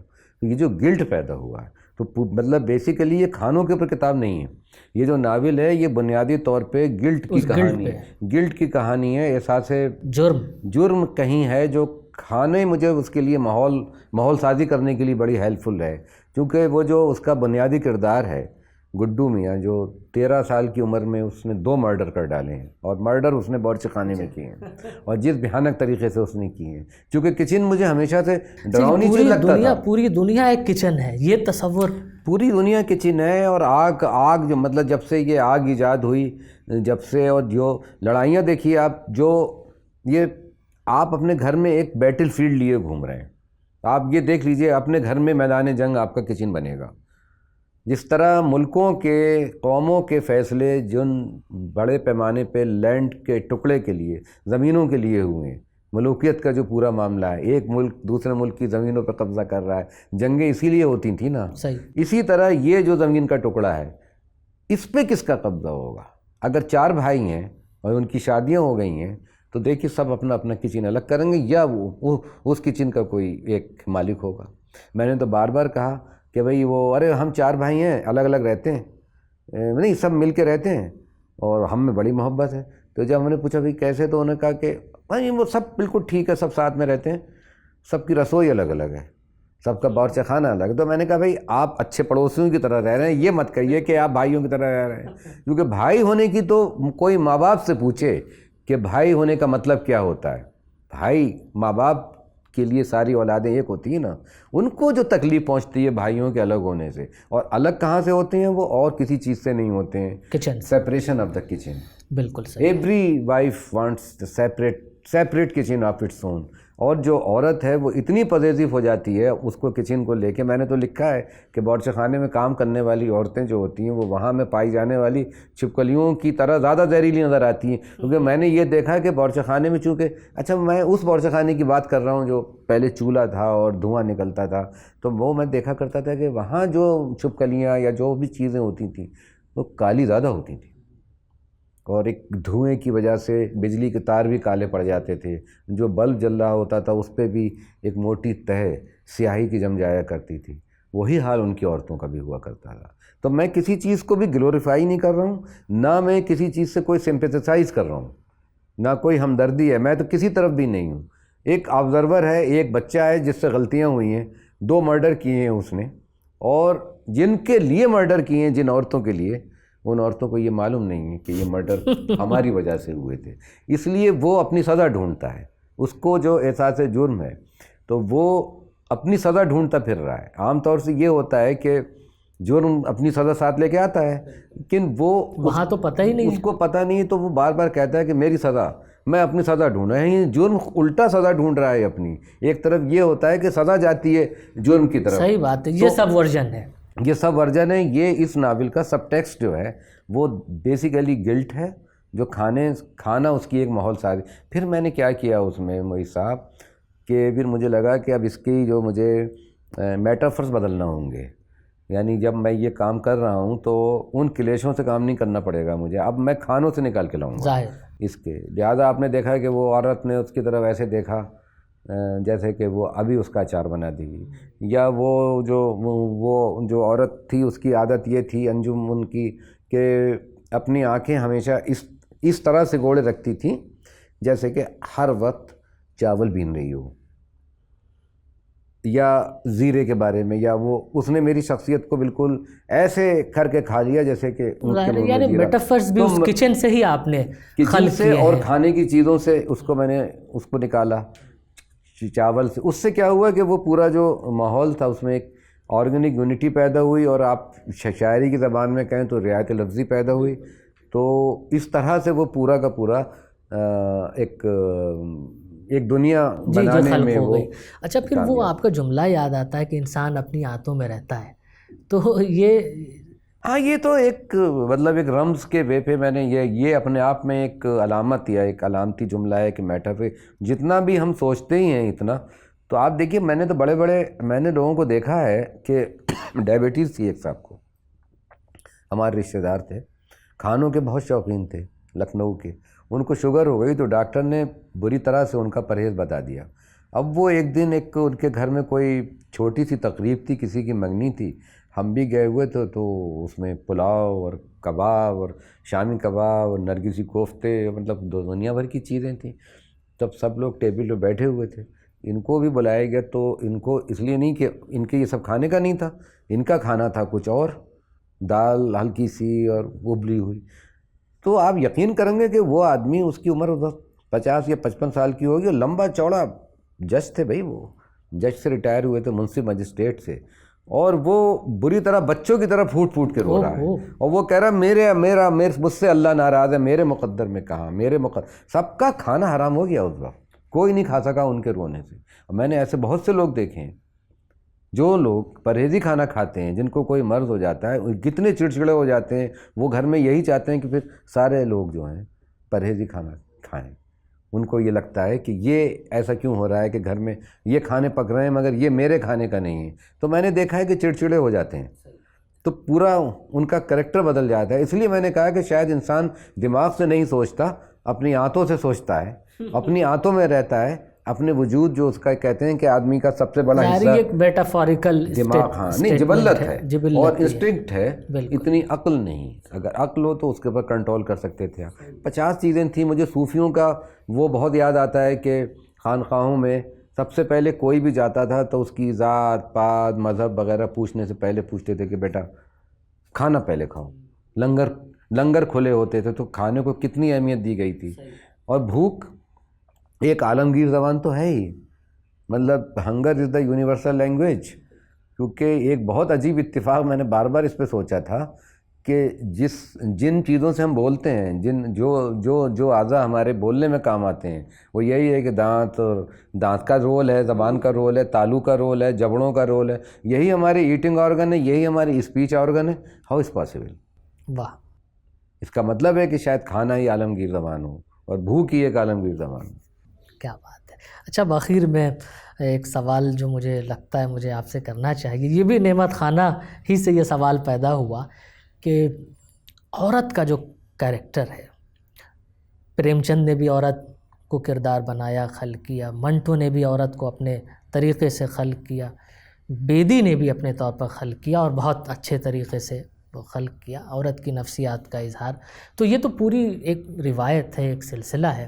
اچھا اس عہد سے نکل کر آپ کی عہد تک وہ عورت کا کردار پہنچا ہے، تو یہ عورت کے کردار کی جو تخلیقی سائیکی ہے وہ کتنی بدلی ہے؟ یہ اس لیے کہہ رہا ہوں کہ آپ کے ناول میں جو انجم کا کردار ہے وہ بدل کر جس طرح آتا ہے، یا جس طرح ہم نے آگ کا دریا میں گوتم نیلامبر کا کریکٹر دیکھا تھا، تو یہ تخلیقی پیشکش کتنی بدلی ہے؟ ایک تو دیکھیے وہاں پہ جو تھا، جو آپ نے آگ کا دریا کی جو بات کی، تو میں بتاؤں وہاں تو جنم لے رہے تھے. ایک پوری تاریخ کے ایک دور میں گوتم ہری شنکر تھا، پھر وہ بالکل میڈیول پیریڈ میں کوئی آیا ہے، پھر وہ ماڈرن میں آیا. ہمارے یہاں تو ایک ہی، یہ بہت اہم بات ہے، اسی وقت سب ہیں، یعنی ڈھیر ساری انجم ہیں اور وہ اسی زمان اور مقام میں اسی وقت ہیں، یعنی وہ کوئی دوسرا جنم نہیں لے رہی ہیں، وہ مختلف ہیں مگر ان کا نام جو ہے وہ انجم ہے. انجم نام میں نے ان کا کوئی بھی نام ہو سکتا تھا، وہ اس وقت مجھے انجم ہی یاد آیا، میں نے کہا انجم لکھ دو، اور بھی نام ہو سکتا تھا. لیکن شاید اس لیے کہ میں یونیورسل کو پرٹیکولر بنانے کی کوشش کر رہا تھا اور پرٹیکولر کو یونیورسل بنانے کی کوشش کر رہا تھا، وہ جو پلیٹو اور ارسٹوٹل والا معاملہ ہے نا، جو ہاں، تو وہاں پہ گڈو میاں جو ہیں ان کے مقدر کا فیصلہ جو بھی ہوتا ہے تو عورتوں کا کے ساتھ جو ان کا رویہ ہے، یا عورتوں کا ان کے ساتھ جو رویہ ہے، اور عورتیں ان کو جس طرح ایک مقدر کے ایک خاص موڑ تک پہنچانے کا دم لیتی ہیں، وہ سب عورتوں کا ایک ہی ہے، سوائے ایک ہی عورت ایسی ہے لیکن اس کا نام انجم نہیں ہے، وہ ان کو خواب میں نظر آتی ہے، جس کا کہ کوئی نام نہیں ہے، جو اصل ان سے محبت کرتی ہوگی، لیکن وہ تو خواب میں آئی، مطلب آنے والی ایک لڑکی ہے. باقی اس دنیا میں یعنی جتنی عورتیں ان کو ملی ہیں وہ سب ان کے لیے بے رحم ہی ثابت ہوئی ہیں.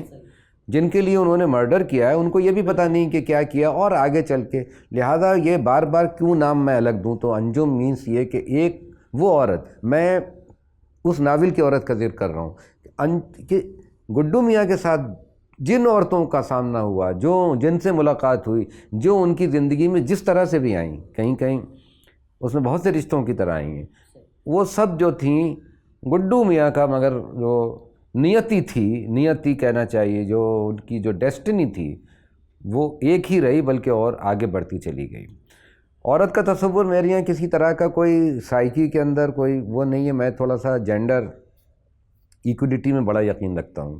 تو اب میں چونکہ جینڈر ایکولیٹی میں بہت یقین رکھتا ہوں تو پھر مجھے عورت کا حسن میرے لیے کوئی ایسے معنی نہیں رکھتا جیسے کہ وہ میرے لیے کوئی آبجیکٹ ہو کہ بھئی میں مرد ہوں تو اب میں آپ نے تو کوئی چیز بنائی ہے اب مجھے حق ہے کہ اس کو خوبصورت کہنے کا یا اس کو بدصورت کہنے کا. مطلب میں ایک انسان ذات کی طرح عورت کو دیکھتا ہوں, اس لیے مجھے اس کی خوبیاں اور خامیاں دونوں ایک ساتھ نظر آتی ہیں. ہمارے یہاں اب تک ایسا ہوتا آیا ہے کہ عورت کو ایک بیوٹی آبجیکٹ بنا کے یا قربانی کا ایک پورا ایثار کا تیاگ کا ایک مجموعہ مجسمہ بنا کے اس کے بارے میں بات کی جاتی. وہ تو سازش تھی, وہ تو اب سب کھل رہا ہے کہ وہ تو بہت بڑی کانسپریسی ہے اور یہ جو پدری سماج ہے, یہ جو پیٹرنل سوسائٹی ہے, اس کا بنایا ہوا ایک امپوزیشن سے میں اس کے بڑی مجھے خوشی ہے کہ میں بالکل ابتدائی سے اس سے الگ رہا اور جس کی وجہ سے مجھ سے مرد افسانہ نگار تو ناراض ہوئے اور ایک افواہ کے طور پہ عورتیں بھی مجھ سے ناراض ہوئیں کہ آپ تو عورتوں کے خلاف لکھتے ہیں. میں نے کہا آپ مجھے اگر غور سے پڑھیں گے تو آپ پائیں گے کہ شاید آپ کے فیور میں ہی لکھتا ہوں چونکہ پہلی بار میں نے شاید عورت کو انسانی ذات کی طرح دیکھا ہے. اور جب انسانی ذات کی طرح میں نے آپ کو دیکھا ہے تو جو میں ہوں وہ آپ ہیں. جینڈر میں بائیولوجی میں فرق ہے خالی کہ باقی جتنی چیزیں تو امپوز کی گئی ہیں آپ کے اسی فرسودہ جمالیات نے, اور کہیں کہیں آپ کا وہ جو فرسودہ اخلاقی نظام تھا جس نے آپ کو ہمیشہ بیوٹی آبجیکٹ بنا کے اپنا مطلب نکلوایا ہے. خیر بہت اچھی بات یہ ہے کہ وہ تصورات اب ٹوٹے ہیں, اب جو اور جگہ خوب ٹوٹ رہے ہیں. بالکل, اب تو بہت عورتیں میری چیزوں پسند کرنے لگیں. یہ ابھی یہ جو ناول آیا, ارے آپ نے تو اس میں بہت ہی مطلب بہترین, اور یہ جو ادر کی جو فیلنگ رہتی ہے نا کہ دوسرا کون ہے, اس میں آپ نے تو بہت اس کو یہ عورت کو ادر کی طرح دیکھا ہے. اب میں نے کہا یہ آپ کا اپنا ایک انٹرپریٹیشن ہو سکتا ہے, لیکن میرے تو اس ناول میں مرد اور عورت جتنے ہیں اس سے زیادہ تو جانور ہیں. صحیح بات ہے. اچھا خیر یہ تو بہت جانور بہت ہیں. بالکل, یہ سلسلہ تو بہت دور تک جاتا ہے, اور ارسلان اور بہزاد اور ایک خنجر پانی میں یہ 2 ناول اور ہیں آپ کے, بلکہ وہ ناولٹ ہے, تو ان پر بھی گفتگو کرنے کی خواہش تو تھی لیکن دامن وقت تنگ ہے تو سب پر تو گفتگو نہیں ہو سکتی. اور بلکہ آخر میں ایک چاہتا ہوں کہ مختصراً آپ اس کا جواب دیں کہ اچیومنٹس تو بہت ہیں اور اچیومنٹس کے بارے میں کہنے کی ضرورت نہیں ہوتی ہے, وہ تو دنیا کو خود بخود دنیا کے سامنے روشن ہو جاتی ہیں کامیابیاں, محرومیاں روشن نہیں ہوتی. تو اس مقام تک پہنچ کر کیا لگتا ہے کہ خالد جاوید نے اتنی اہم یہ جو کامیابیاں حاصل کی ہیں, ان کے پردے میں وہ کون سی اہم چیز ہے, وہ کون سی اہم بات ہے, یا وہ کون سا اہم احساس ہے جسے اس نے کھو دیا؟ بس اپنے وجود کی تلاش, یعنی میں اپنے آپ کو بار بار دریافت کرنا چاہتا ہوں. میں اثر نو میں دریافت کرنا چاہتا ہوں اپنی تحریروں میں اپنے آپ کو, کیونکہ آپ انسان اپنے آپ کو ہسٹری میں دریافت نہیں کر سکتا. وہاں صرف واقعات ہوتے ہیں اور واقعات کے ملبے میں انسان کی پرچھائی تک نظر نہیں آتی. سائیکلوجی میں نارمل اور ایب نارمل آدمی ہوتا ہے, پیشنٹ ہوتا ہے, مریض ہوتا ہے, وہاں آپ اپنے آپ کو دریافت نہیں کر سکتے. جغرافی میں تو بالکل نہیں کر سکتے. سائنس میں تو صرف اگر آپ کی آنکھیں کمزور ہیں تو ایک لینس لگا دے گا وہ آپ کے آگے. لیکن یہ کہ وہ جو آپ کے ایلوژن ہیں, جو آپ کے دھوکے ہیں, جو آپ کے وہم ہیں مطلب زندگی کے, تو ان کو اس سے کوئی مطلب نہیں. وہ اس کو فوراً سے مطلب پیشتری کریکٹ کرنے کی کوشش کرے گا. تو ادب کے اندر مجھے جو میری محرومیاں ہیں وہ یہی ہیں کہ میں شاید وہ لکھ نہیں سکا ہوں ابھی تک جو مجھے لکھنا چاہیے. تو ہم یہ امید کرتے ہیں کہ موت کی کتاب اور نعمت خانہ اور ایک خنجر پانی میں اور ارسلان اور بہزاد اور آپ کے افسانے, ہمیں افسوس ہے کہ آپ کے افسانوں پر گفتگو نہیں ہو سکی, تو کسی اور نشست میں, کسی اور انٹرویو میں, گفتگو میں ہم باتیں کریں گے آپ کے افسانوں پر. پھر بھی جتنی بھی ہم نے گفتگو کی, مجھے لگتا ہے کہ ہمارے جو ناظرین ہیں, ہمارے جو دیکھنے والے ہیں, وہ بہت ہماری گفتگو کو اپریشیٹ کریں گے, اور آپ کے فن کو سمجھنے میں, آپ کے نظریات کو سمجھنے میں ہماری یہ گفتگو معاون ثابت ہوگی. تو آپ کے ہم بہت شکر گزار ہیں کہ ریختہ فاؤنڈیشن کے لیے آپ نے اپنا وقت نکالا. بہت آپ کا بھی بہت بہت شکریہ. آپ دیکھ رہے تھے ریختہ فاؤنڈیشن کی بہت خاص پیشکش روبرو. گفتگو میں ہمارے ساتھ شریک تھے ہمارے زمانے کے بہت اہم ناول نگار, افسانہ نگار خالد جاوید.